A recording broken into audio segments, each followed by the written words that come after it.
The first thing I noticed was the quiet, not the comfortable kind that used to sit between us on Sunday mornings when we read separate books and let our feet tangle under the coffee table, but a brittle quiet, stretched thin like plastic wrap pulled too tight. It appeared in small places at first, so small I could pretend it wasn't there.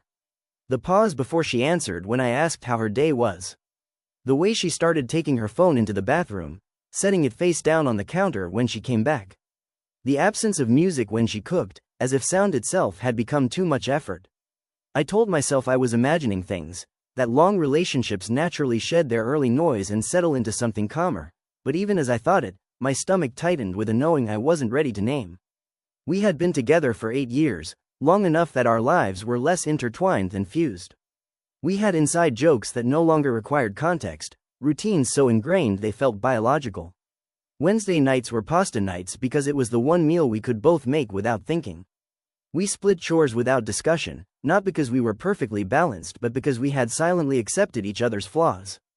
I left mugs in the sink, she forgot to close drawers. These were facts, like gravity. The idea that something could be fundamentally wrong felt absurd, like suddenly noticing the air was missing oxygen. But the quiet persisted, and it changed texture. It became edged. When I spoke, she listened the way you listen to a stranger on a bus, polite, distant, eyes flicking away at the first opportunity. Her laughter, once automatic, became selective. When I reached for her in bed, she didn't pull away exactly, but her body didn't move toward mine either. It lay there, still, like something waiting to be acted upon. I started waking up before my alarm, heart racing, replaying conversations from the day before, searching for missteps the way you probe a sore tooth with your tongue. I tried to fix things without admitting there was anything to fix. I bought her favorite bread from the bakery across town. I suggested weekend trips, movie nights, anything that resembled effort without requiring a conversation. She accepted these gestures with gratitude that felt rehearsed, as if she were thanking me on behalf of someone else. I wondered if this was what people meant when they said love faded, if this slow erosion was normal and I was simply late to understand it. Still, when I looked at her across the table, the same woman I had once loved so fiercely it scared me, something in my chest ached with a mixture of devotion and fear. The memories came unbidden, as if my mind were already cataloging evidence for a trial I hadn't agreed to attend. I saw us 8 years earlier, sitting on the floor of my first apartment because I didn't own a couch yet, eating takeout straight from the containers.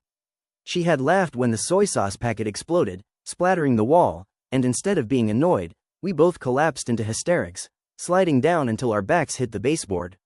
I remembered thinking, with a clarity that felt prophetic, that I wanted this woman beside me when things went wrong, because she could make disaster feel like a shared joke. That memory hovered now like a ghost, impossible to reconcile with the woman who sat across from me scrolling through her phone, nodding absently. I tried, once, to ask her directly if something was wrong. The words felt heavy in my mouth, as if they might shatter on contact. We were brushing our teeth, the mirror fogged, our reflections blurred. You seem distant lately, I said, aiming for casual. She paused, toothbrush midair, eyes flicking to mine. For a fraction of a second, something raw crossed her face, panic, maybe, or guilt. But it vanished so quickly I could have imagined it. I'm just tired, she said, and turned back to the sink. The conversation ended there, toothpaste foam filling the silence. After that, I stopped asking. Instead, I observed. I noticed how she started staying late at work more often, how she talked about a new colleague with a brightness that felt out of place. I noticed the way she dressed with more care on days she wouldn't be home until after dinner. None of these things were proof of anything, and I hated myself for cataloging them like evidence. Suspicion felt like a betrayal of its own, a crack in the foundation of trust we had built. But once the thought entered my mind, it nested there, feeding on every ambiguity. At night, when she slept beside me, I listened to her breathing, trying to match my own to its rhythm the way I used to when anxiety threatened to spiral. Sometimes it worked. Sometimes I lay there staring at the ceiling, replaying the early days when everything had felt effortless. We had talked until dawn, about childhood fears and future dreams, about nothing at all. Back then, I believed that knowing someone that deeply was a kind of guarantee, that intimacy was armor against loss. I didn't understand that people can change silently, that distance can grow even in shared spaces. The tension finally broke on an ordinary Tuesday, which felt cruel in retrospect. There was nothing cinematic about it. No storm outside, no dramatic music swelling. I came home late from work, tired and hungry, expecting the usual scene. The apartment was too clean, the counters wiped, the pillows arranged with unnatural precision. She was sitting on the couch, hands folded in her lap, eyes fixed on a spot just past my shoulder. The air felt heavy, charged, like before a thunderclap. My heart started pounding, and I knew, before a word was spoken, that this was it. Whatever it was. "We need to talk," she said, and the phrase landed between us with the dull thud of inevitability. I sat down slowly, my body moving on autopilot while my mind raced ahead, trying to brace for impact. She took a breath, then another, as if preparing to dive underwater. "I don't think this is working anymore." The words were careful, practiced. She had said them before, just not to me. I wanted to argue immediately, to counter with all the reasons she was wrong, but something in her expression stopped me. She looked resolved, and underneath that, exhausted. "This wasn't a question." "What do you mean?" I asked, because sometimes the obvious still needs to be spoken aloud. She looked down at her hands. "I've been unhappy for a long time," she said. "I didn't know how to tell you." The confession hit me harder than any accusation could have. Unhappy. For a long time. The implication unfurled in my chest like a slow-burning fuse. We talked for hours, or maybe minutes. Time lost its shape. She spoke about feeling stuck, about growing in different directions, about needing something she couldn't name. She insisted it wasn't about anyone else, and I wanted to believe her, clinging to that detail as if it mattered. I listened, numb, my responses delayed, as if my brain were buffering. Part of me watched the scene from a distance, noting the way the lamp cast a harsh shadow on her face, the way my hands trembled when I finally spoke. I asked if there was anything I could do, changes I could make. She shook her head gently, the way you do when delivering bad news. "I don't think it's fair to ask you to be someone else," she said, and the kindness of it felt like a knife. When it was over, when the words had been said and there was nothing left to dissect, she went to the bedroom to pack a bag. I sat on the couch, staring at the indent where she had been sitting, the fabric still warm. The apartment felt suddenly enormous, every sound amplified. The hum of the refrigerator, the distant traffic outside, my own breathing, too loud. When she came back, bag slung over her shoulder, she hesitated at the door. "I'm sorry," she said, and for a moment, I thought she might cry. Instead, she left, the door clicking shut with a finality that echoed through me. The days that followed blurred together, a haze of shock and logistics. We divided belongings with a painful politeness, negotiating over furniture and books as if we were strangers closing a deal. Each item carried a memory, and touching them felt like reopening wounds. The couch where we had watched entire seasons of shows in a weekend. The mugs we had bought on a trip, chipped now but still our favorites.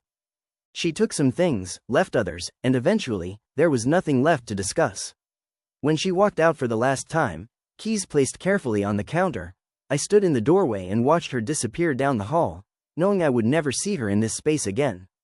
Alone, the apartment became a museum of our life together, every room curated with reminders. I avoided the bedroom at first, sleeping on the couch, as if the bed were contaminated with absence. Nights were the worst. Without her presence, the quiet roared.